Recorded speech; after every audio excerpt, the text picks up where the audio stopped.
मालपुर गांव में रामचंद्र नाम का एक व्यापारी रहता था। उसकी कपड़ों की दुकान थी और उसकी दुकान पर 3 नौकर थे।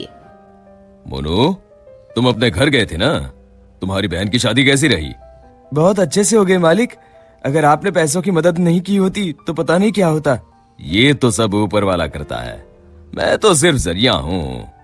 रामचंद्र बहुत दयालु था और सबकी मदद किया करता था। मोनू भाई, सेठ जी कितने अच्छे हैं। मुझे भी माँ के इलाज के लिए कुछ पैसे चाहिए। मदद नहीं, बस एडवांस दिलवा दीजिए ना। अरे तुम खुद ही कह दो ना सेठ जी से, सेठ जी मना नहीं करेंगे। सबको इतनी आसानी से पैसे देते हैं? जरूर इस सेठ के पास बहुत ज्यादा पैसा है।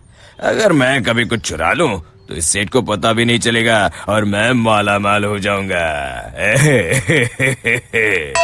एक दिन रामचंद्र जी को हाथ में चोट लग जाती है। उनका हाथ सूज जाता है तो वो अपनी हीरे की नई अंगूठी उतारकर दराज में रख देते हैं और भानु वो देख लेता है। अब तेरी किस्मत बदलने वाली है भानु बेटा। अगर ये हीरे की अंगूठी तेरे हाथ लग गई ना तो ये लहंगा चोली के चक्कर में नहीं पड़ना पड़ेगा। अपनी भी एक दुकान होगी, तू भी दिन भर सेठ की कुर्सी पर बैठा रहेगा, तेरे आगे पीछे नौकर चाकर घूमेंगे। सोचते सोचते भानु सपने देखने लगता है। उसे ये सब दिखाई देने लगता है। ओ भानु, क्या सोच रहा है? चल खाना खाने चलते हैं, सेठ जी भी आराम कर रहे हैं। तुम लोग जाओ यार, मेरा मन नहीं है। क्यों? तेरी तबीयत तो ठीक है ना? हाँ भाई, मेरी तबीयत एकदम दुरुस्त है, बस कुछ करने का मन नहीं है। चल ठीक है, हम खाना खा के आते हैं। जैसे ही लोग बाहर जाते हैं, भानु मौका देखकर अंगूठी निकाल लेता है।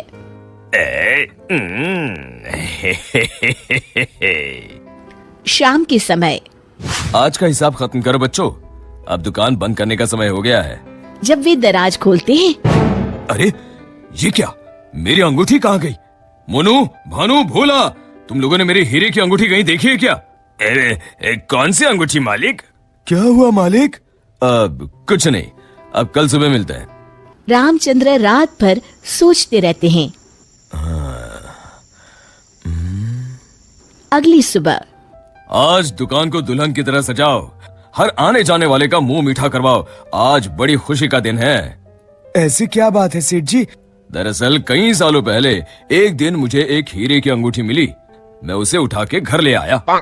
उसी रात मुझे सपने में आकर एक बाबा ने श्राप दिया कि तूने पैसों के लालच में जो अंगूठी उठाई है, अब वही तेरा नुकसान करवाएगी। जब से वो अंगूठी मेरे पास थी, मुझे कहीं न कहीं घाटा होता रहता था। घर में कोई न कोई बीमार होता रहता था। पर कल वो अंगूठी किसी ने चुरा ली और वो चोर अंगूठी के साथ साथ श्राप भी ले गया। पर अगर ऐसा ही था तो आपने वो अंगूठी फेंक क्यों नहीं दी सेठ जी? अरे बाबा जी ने कहा था कि न मैं उसे फेंक सकता हूँ, ना ही किसी को दे सकता हूँ। बस मुझे इंतजार करना है कि कोई स्वेच्छा से वो अंगूठी मुझसे ले ले। तो क्या आपका श्राप मुझे मेरा मतलब उस चोर को लग जाएगा? बिल्कुल। अब वो बेचारा ना अंगूठी फेंक सकता है, ना किसी को दे सकता है। वैसे एक उपाय है। क्या उपाय सेठ जी? अरे तुम्हें क्या करना भानु भैया, अब चोर जाने और उसकी किस्मत। तू चुप कर, मैं तो ऐसे ही जानना चाहता हूँ। हाँ, क्यों नहीं, क्यों नहीं।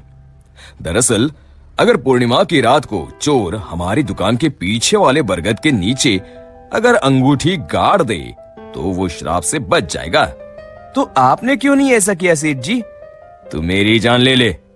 अरे भाई, मुझे ये उपाय अभी पता चला। कल पूर्णिमा है, कल मैं उस अंगूठी को गाड़ने वाला ही था। लो कर लो बात, अब तो चोर गया काम से। भानु पसीना पसीना हो जाता है। रामचंद्र अगली रात बरगद के पीछे छुप कर बैठ जाते हैं। तभी उन्हें एक परछाई आती हुई दिखती है। जैसे ही वो परछाई पेड़ के नजदीक आकर गड्ढा खोदने लगती है, रामचंद्र जी सामने आ जाते हैं।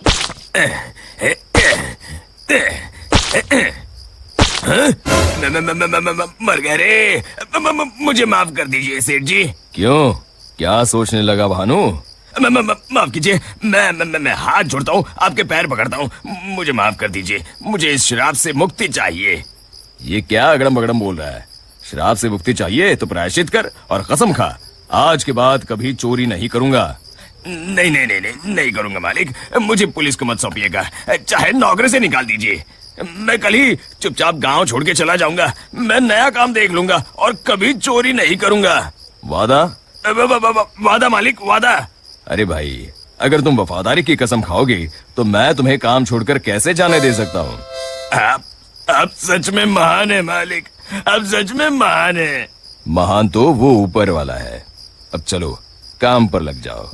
शिक्षा, अगर किसी को अपनी गलती का एहसास हो जाए तो उसे माफ कर देना चाहिए।